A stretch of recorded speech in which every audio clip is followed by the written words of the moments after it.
তো hello guys, আসসালামু আলাইকুম।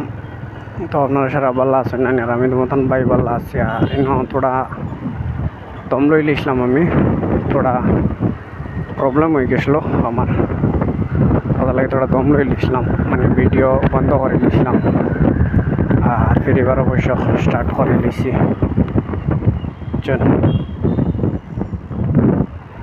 থোড়া দম লোয়া আসলাম, মোটামুটি খামে গুলাই গেছিলো, তার লাগে